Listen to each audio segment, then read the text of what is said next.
안녕하세요. 뻔뻔한 시댁 식구들 때문에 이혼을 결심한 30대 여성입니다. 시동생도 시동생이지만 솔직히 말해서 시부모님도 제정신이 아니신 것 같아요. 며느리가 무슨 가족들이 싼똥 치우는 사람도 아니고 다 큰 성인들이 자기가 한 일에는 스스로 책임을 져야지. 정말 생각할수록 어이가 없다니까요. 남편하고는 지인의 소개로 만나서 1년 좀 넘게 만나고 결혼했어요. 당시 남편 나이 33이고 제 나이 29이었는데 남편이 워낙 적극적으로 나왔거든요. 게다가 저희 친정부모님은 그래도 여자가 30 넘기 전에 시집 가는 게 좋다고 생각하시는 옛날 분들이셨죠. 그래서 저도 남편이 싫은 건 아니었지만 약간은 주변에 성화에 결혼을 했다는 느낌도 없잖아 있기는 했답니다. 하지만 뭐 그렇다고 해도 잘 살기만 하면 괜찮았을 텐데 사는 게 녹록지가 않았다는 게 문제였네요. 사실 결혼 초기에는 그럭저럭 나쁘지 않았어요. 시댁에서 장남이라고 돈도 해주셨고 그래서 그 돈으로 충분하지 않아서 친정에서도 보태주시긴 했지만 아무튼 아파트 전세로 들어갔거든요. 그리고 그 집에서 나름대로 알콩달콩 신혼살림을 꾸려나갔죠. 그런데 그 돈 5천만 원이었거든요. 그 5천만 원을 가지고 이렇게 표현해도 될지 모르겠지만 그 돈을 빌미로 정말 사람을 어찌나 오라가라 하시는지 죽을 맛이었어요. 그러다 조금만 당신 뜻대로 안 된다 싶으면 내가 그 돈을 어떻게 마련했는지 아냐. 부모가 한 푼도 안 해줘서 지하방부터 시작하는 애들도 널렸다. 배가 불렀다. 고마운 줄을 모른다. 배은망덕하다. 정말 별의별 말씀을 다 하시더라고요. 그래도 뭐 남편이나 저나 능력이 안 되니 막말로 그 돈 돌려드릴게요 소리도 못하고 정말 찍소리도 못하고 2년을 살았어요. 그런데 2년 후 시부모님이 정말 황당한 말씀을 꺼내셨습니다.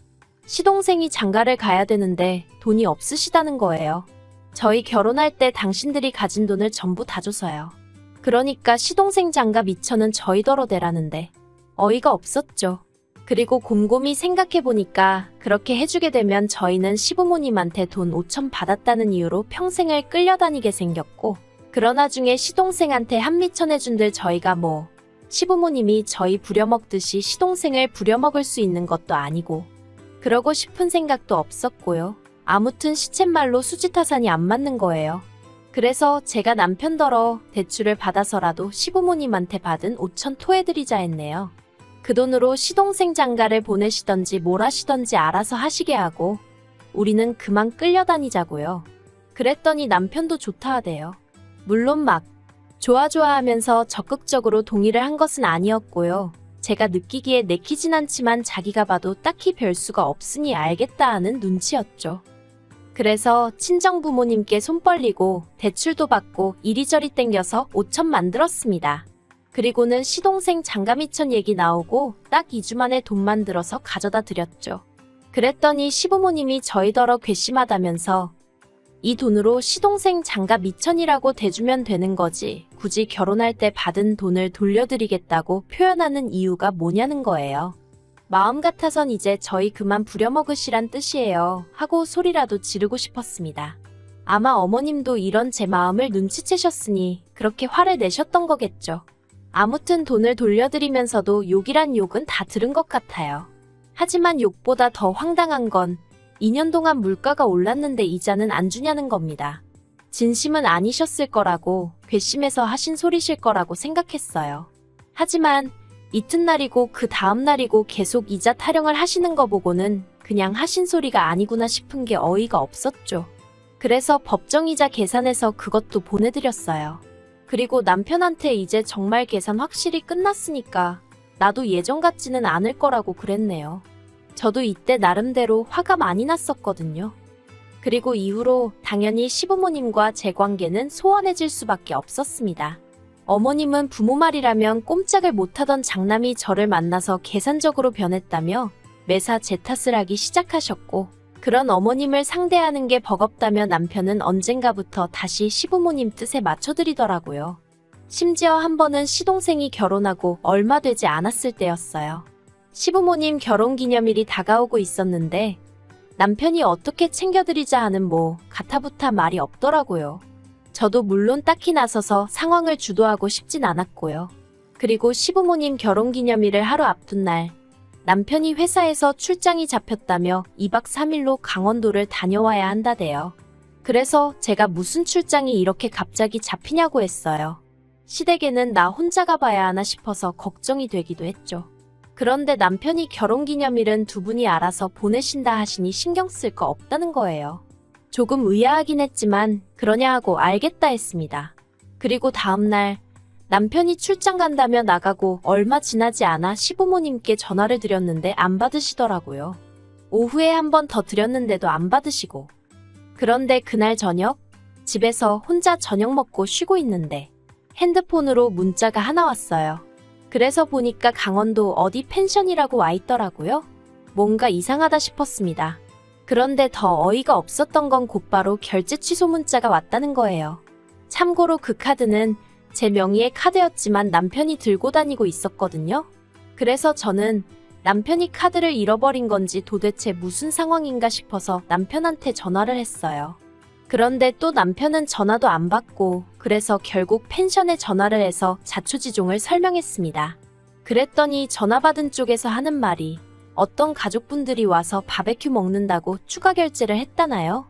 그리고 그때 뭔가 느낌이 쎄한 게 그래서 제가 남편 인상착의를 불러주며 혹시 맞냐니까 맞는 것 같다는 거예요. 그리고 한 10분이나 지났나 남편에게 전화가 왔습니다. 저는 남편에게 솔직하게 말해달라고 지금 누구랑 어디냐고 물었어요. 그랬더니 남편도 제가 어느 정도 눈치를 챘을 거란 건 예상하고 있었겠죠. 남편이 말하길 사실은 시부모님하고 시동생네 부부하고 여행을 왔다는 거예요. 그러면서 덧붙이기를 넌 어차피 우리 부모님이랑 뭐 하는 거 싫어하잖아 하는데 그때 제 감정은 참으로 복잡한 것이었습니다. 시부모님이랑 뭔가 같이 하는 걸 싫어하는 게 아니라 시부모님이 저를 종부리듯 함부로 대하시는 게 싫었던 거였으니까요. 그런데 남편은 그냥 제가 시부모님을 싫어한다고 생각한 건지 아무튼 남편은 저를 생각해서 그런 거라면서 자기한테 고마워하란 식으로 말을 했는데 제가 뭐라 할 말이 마땅치가 않더라고요. 그래서 그냥 알겠다고 기왕 간 거 좋은 시간 보내고 오라고 했어요. 그런데 황당하게도 그날 이후로도 어머님 아버님 생신이라던가 가족 행사가 있으면 저만 빼고 모이기 일쑤였습니다. 그럴 때마다 남편은 다 저를 생각해서 그런 거라고 했지만 그것도 한두 번이지. 언젠가부터 너무 소외감이 들더라고요. 근데 더 어이가 없었던 건 그런 와중에 명절에는 또 부르더라고요. 그리고 그 이유야 뻔했죠. 제사 음식 하는데 손이 부족했을 테니까요. 그런데 이게 안 간다고 하기가 참으로 그런 거예요. 그러면 네가 그러니까 우리가 평소에 너를 안 부르는 거다 하는 소리가 나올 게 뻔해서 한마디로 저만 성격이 이상하고 모난 사람이 돼버릴 것 같았거든요. 그래서 울며 겨자 먹기로 가면 또 저만 모르는 얘기를 자기들끼리 하고 정말 여러 가지로 서러웠어요. 그러다 지난해였습니다. 남편과 결혼한 지 꼬박 4년이 좀 안 돼가던 시기였죠. 이때는 정말 여러 가지로 생각이 많았어요. 시댁 식구들하고 사이는 여전히 안 좋았고 남편하고도 대면대면하고 애도 안 생기지. 어디다 말은 못했지만 차라리 이혼하고 혼자 사는 게 낫지 않을까 그런 생각도 종종 했었고요. 그런데 그런 와중에 제가 이직을 하게 되었어요. 지금 생각해도 정말로 운이 좋았다 싶을 정도로 좋은 오퍼를 받아서 움직이게 되었죠. 그래서 졸지에 연봉도 전 회사보다 30%나 올랐고요. 그래서 그때부터는 정말 회사 일에 온 정신을 쏟기 시작했어요. 이렇게 표현하면 어떨지 모르겠지만 결혼 생활에서는 저란 사람의 존재의 이유랄까 그런 걸 찾기가 힘들었던 반면 회사에서는 나름대로 잘 나가는 커리어 우먼이었으니까요. 한마디로 저를 알아주는 곳에 더 정성을 쏟게 된 거죠. 그리고 그렇게 정신을 몰두할 곳이 생기고 나니까 시부모님이 저를 어떻게 대하든 남편이 뭐라고 하든 별로 개의치 않게 되는 거예요. 그래서 비록 육체적으론 피곤하고 지쳐갔어도 정신적으론 그 어느 때보다 개운한 시기를 보냈죠. 그런데 그런 제 상황과는 별개로 시댁 식구들 사이에서는 조금씩 잡음이 나오고 있었던 모양입니다. 한 번은 동서에게서 전화를 받았는데 다짜고짜 울고 짜고 난리도 아니었어요. 저는 동서랑 몇 번 본 적도 없어서 동서가 왜 저한테 전화를 한 건지, 왜 저한테 눈물 콧물을 짜는 건지 도통 이해할 수가 없었지만 그래도 며느리라는 처지가 같아서 그냥 받아주고 있었네요. 그렇게 한참이 지나서야 동서가 저더러 정말 너무하다며 말문을 열었습니다. 그래서 제가 뭐가 너무하다는 거냐니까. 왜 저는 맏며느리인데 맏며느리 역할을 하나도 안 하냐면서. 그래서 자기가 저 때문에 너무 힘들다는 거예요. 뭐라고 말을 해줘야 하나 싶대요. 시부모님이 나보다 동서를 예뻐해서 그런다고 했지만 그게 위로가 될 리가 만무했고, 급기야 동서가 저더러 이제 시부모님 수발은 저더러 들라며 악을 쓰기까지 하대요. 그래서 그런 얘기라면 시동생하고 하라 했습니다. 그랬더니 동서가 결혼할 때 돈 3천 받았는데 그걸로 언제까지 이렇게 시집살이를 당해야 하냐면서 아무튼 알 수 없는 소리를 억울하단 말만 반복해가며 계속해서 해대더라고요. 그래서 그때 동서도 어지간히 시달리고 있다는 걸 어느 정도 눈치는 챘네요. 그리고 올해 초였습니다. 결국 시동생하고 동서하고 이혼한단 소리가 들려왔어요. 별로 놀랍지는 않았어요. 작년 명절에 동서 없이 시동생만 온 걸 보고는 동서도 이제 에라 모르겠단 시긴가 보다 싶어서 어느 정도 상황이 안 좋다는 걸 예상은 하고 있었으니까요. 하지만 저를 정말 놀라게 한 건 동서의 이혼 조건이었습니다. 남편이 어이가 없다면서 말을 전하기를 동서가 애도 필요 없다면서 시동생더러 키우라고 했다나 봐요. 털끝 하나 더는 신경 쓰고 싶지 않다면서 자기만 놔달라고 했다나요?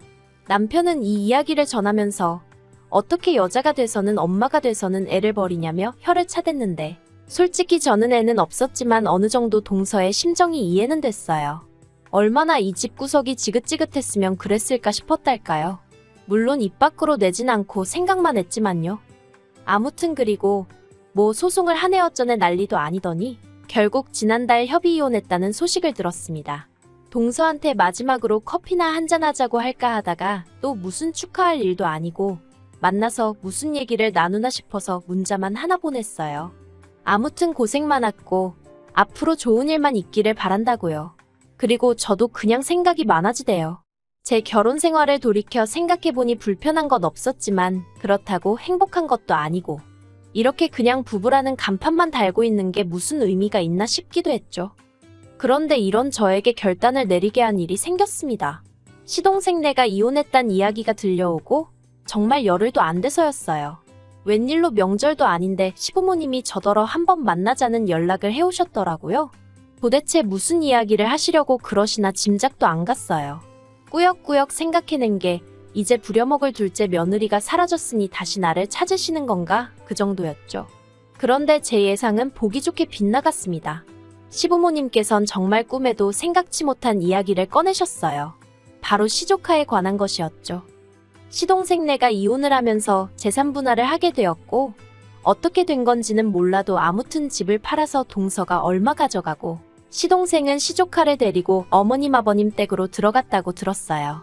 뭐 아무래도 남자 혼자 애 챙기기가 쉽지 않으니 어머님이 그러라 하셨나 보다 생각했고요. 그런데 어머님께서 난데없이 당신 두 손으로 제 손을 꼭 쥐시더니 이제 저더러 맏며느리 노릇도 좀 하고 해야 되지 않겠냐 하시는 거예요. 어이가 없었죠. 맏며느리 노릇이라 그동안에도 솔직히 못 오게 하니 안 갔을 뿐이지 명절이니 뭐니 그런 때는 제 할 몫은 해왔고 물질적인 부분에선 시동생네보다 저희 부부가 더 해드린 걸로 아는데 갑자기 맏며느리 타령을 하시니 뭐라 해야 하나 싶대요. 그렇다고 제가 이거 했어요 하고 나열을 해드릴 수도 없고 그래서 그냥 뭐라 딱히 말해야 할지 모르겠어서 가만히 있었습니다. 그런데 어머님께선 그런 저를 붙들고는 시동생 애를 데려가서 좀 키우라는 말씀을 하셨어요. 처음엔 정말 제 귀를 의심했습니다. 무슨 키우던 강아지를 데려가라는 것도 아니고 시조카를 데려다 키우라니. 그래서 그게 무슨 말씀이시냐고 했어요. 시조카를 제가 왜요? 하고 물었죠. 그랬더니 어머님은 그러면 나이든 내가 키우려 하시는데 아니 막말로 부모가 다 죽은 것도 아니고 애 아빠가 버젓이 살아있는데 왜 어머님이랑 저랑 누가 키울 건지 얘기를 해야 하는지 이해가 안 되대요. 그래서 제가 저는 못한다 했습니다. 제 애도 아닌데 제가 왜 키우냐고요. 사실 그것뿐만이 아니라 일도 바쁘고 집도 작고 뭐 안 되는 이유는 수십 수백 개가 있었는데 제가 왜 그걸 변명하듯 이야기를 해야 하나 싶어서 말을 안 했네요. 그리고 그렇게 말이 오가는 와중에 시댁 현관문이 열리면서 남편하고 시동생 목소리가 들렸습니다. 그렇게 졸지에 남편을 포함한 시댁 식구 넷에 저 하나가 마주보고 앉은 꼴이 되었어요. 그리고 그 사이에는 어색한 침묵만이 맴돌고 있었는데 그 침묵을 깬 건 이번에도 어머님이셨습니다. 어머님이 저더러 이렇게까지 말은 안 하려고 했지만 사실 시동생네 부부가 이혼한 건 명백히 제 탓이랍니다. 그리고는 한다는 말이 그러니 제가 이 상황에 책임을 져야 한다면서 시조카를 맡으라고 이건 명령이라대요. 어이가 없어서 남편을 쳐다봤는데 남편은 어깨만 한번 으쓱할 뿐이었고 오히려 시동생이 나서서는 솔직히 맞지 않냐면서 형수가 맏며느리답지 못해서 일이 이 지경이 된 거라며 솔직히 자기는 위자료 청구도 저한테 하고 싶었다는 헛소리를 짓거리대요. 마음 같아선 고소를 하고 싶었다면서요. 아, 그리고 그때 제가 느낀 건 이 가족들이 나를 밀어내고 싶어 안달이 났다는 것 뿐이었습니다. 그리고 이렇게까지 사람을 몰아붙이는데 내가 꾸역꾸역 버티고 있을 필요가 있나 싶대요. 그래서 제가 모든 문제의 원인이 저라고 하니 어쩔 도리가 없다며 남편더러 이혼하자 했어요. 나만 떠나주면 모든 게 깔끔해질 것 같은데 그게 좋겠다고요. 그랬더니 남편이 저더러 왜 또 이러냐면서 지금 가족들이 저한테 기회를 주는 걸 모르겠냐입니다. 마지막으로 제가 제자리를 찾을 수 있게 기회를 주는 거라나요? 그래서 도대체 그놈의 내 자리가 뭐냐 물었어요. 그리고 난 그 자리가 하나도 탐나지 않는다고 공짜로 줘도 싫은 자리니 당신하고 당신 가족들끼리 실컷 헤쳐먹으라 했죠. 그리고는 혼자 차 끌고 집으로 와버렸네요. 그리고 이튿날 저는 남편에게 정식으로 이혼하자 다시 이야기를 꺼냈고 그제서야 남편은 이혼만은 못한다며 저를 잡았지만 그 이유가 또 어찌나 한심했는지 모릅니다. 시부모님 입장에서 아들 둘 다 이혼했다는 소리를 어디 가서 어떻게 하시냐고 그러니 이혼은 못한다고 했거든요. 그래서 어쩔 수 없이 소송으로 진행하게 되었네요. 그제 변호사 선임했고 곧 이혼 소송 시작하기로 했습니다. 휴, 참으로 갑갑한 일이에요. 저는 솔직히 시부모님이 아니 어머님만이라도 그동안 유치하게 굴어서 미안하다. 네가 날 좀 도와주면 안 되겠니? 애는 죄가 없잖니? 이 정도만 얘기하셨어도 시조카를 제가 도맡아 키우진 못해도 어느 정도 제 나름 최선과 정성을 다했을 것 같거든요. 그런데 끝까지 무슨 얼마나 대단한 일을 저한테 맡기는 것 마냥 도도한 척 나오는 어머님도 꼴불견이고 지가 남편 구실을 똑바로 못해서 마누라한테 이혼이나 당한 주제에 그걸 저한테 덮어씌우는 시동생이나 자기 식구들 제정신 아닌 것도 못 본 채 하는 남편 때문에라도 이번만큼은 반드시 이혼해야겠단 생각뿐입니다. 지금도 남편한테서 이혼만큼은 못해준다고 이제라도 빨리 시부모님한테 싹싹 빌라는 개소리가 담긴 문자가 오네요. 두고 보라죠. 반드시 이혼하고 말 거니까요.